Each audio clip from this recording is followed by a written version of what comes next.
हामीले यहाँ जुत्ता खोल्यौँ त्यसपछि खाना खाएर आइयो यसो दर्शन मात्रै गरौँ ल्याउ त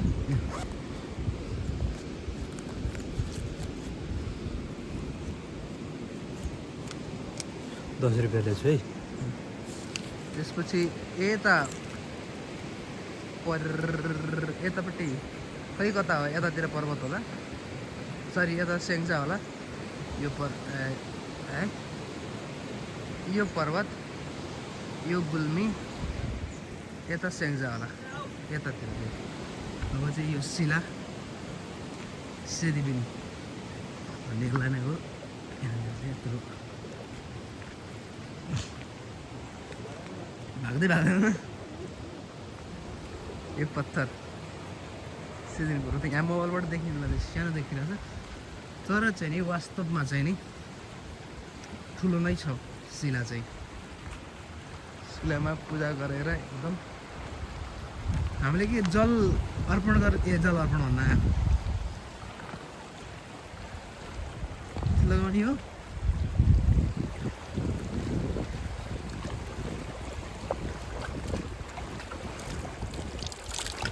सूर्यलाई अर्घ दिँदै हाम्रो हजुरआमा नि यतै कतै आइपुग्नु होला है कि कटिसक्नु होला होइन पुजारी बा हुन्छ हो त्यहाँनिर है शिलादेवी हुनुहुन्छ यहाँ उहाँ चाहिँ गुल्मी हुन्छ ल नजाऊ गएर त्यतापट्टि जाने यतातिर कस्तो हुँदो रहेछ भन्दाखेरि चाहिँ नि एउटा हिँड्न सक्दाखेरि चाहिँ नि अब माथि नै छ भनेर गइन्छ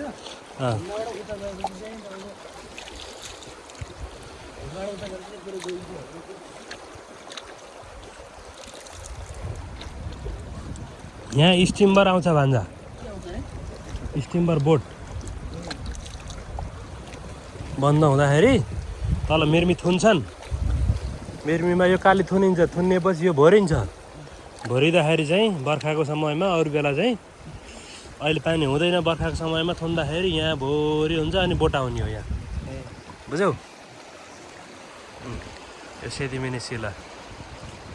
यो शिलामा अनगिन्ती सम्पत्तिहरू छन् भन्ने सुन्निएको छ विश्वास छ नि यहाँभित्र सुनको तर यथार्थ कुरा के हो त्यो कुरो चाहिँ मलाई पनि त्यति थाहा मामाले मामाको अनुसार चाहिँ यहाँ चाहिँ सुनको गाई बस्नुहुन्छ अरे उहाँ चाहिँ नि कहिले नवमीको दिन है कहाँ कराउनुहुन्छ अरे अनि कराएर फेरि भित्रै पस्नुहुन्छ अरे भन्ने सुनेको थिएँ एउटा फोटो खिचिदिनुहुन्छ कि यहाँ होइन र एउटा फोटो त बन्छ नि यहाँ है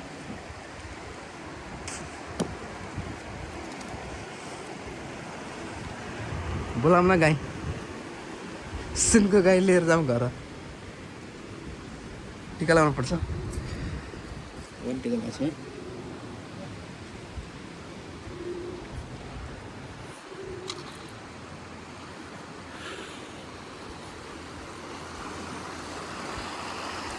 यो शिला त कहिले लुकिन्न होला है यसरी घुम्न मिल्ने ठाउँ बनाएको थिएँ ए अँ के पछि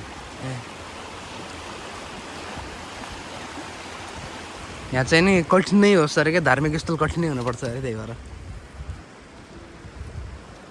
टिका त लगाइहाल्ने हो भेट्टाको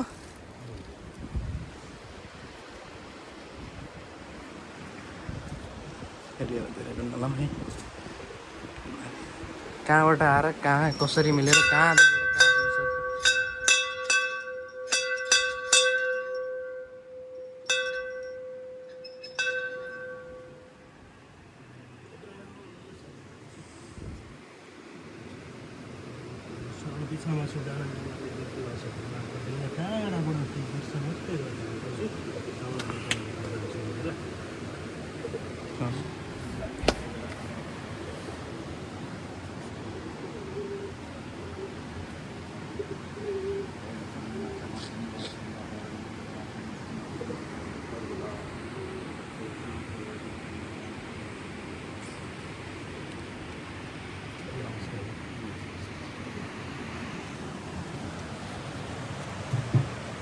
ओम चरणम समाधिं भवति वापरणं अवदातुं कुर्वात्मकं सर्वदा सुख शान्ति भयो लक्ष्मीनारायणको प्रभुले रक्षा गराउनु घर परिवारमा सुख शान्ति भयो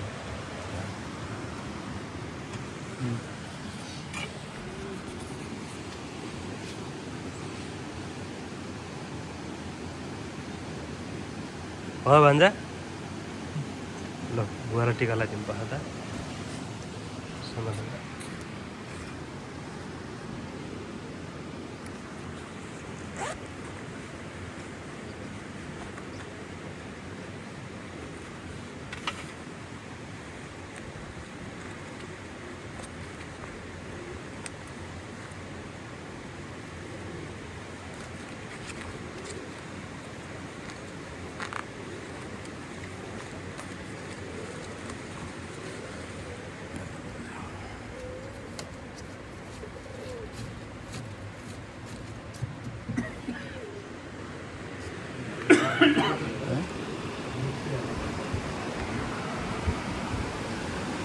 शिला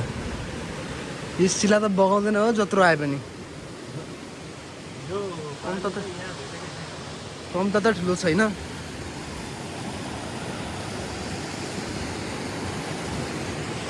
एउटा फोटो खिच्नु एउटा फोटो खिच्दैन ए हेर न कति गहिरो छ होइन गहिरो हुन्छ कि यहाँ एउटा पत्थरमा टेक्ने भने चाहिँ केही पनि हुँदैन पत्थरबाट तल गयो भने चाहिँ फेरि गहिरो हुन्छ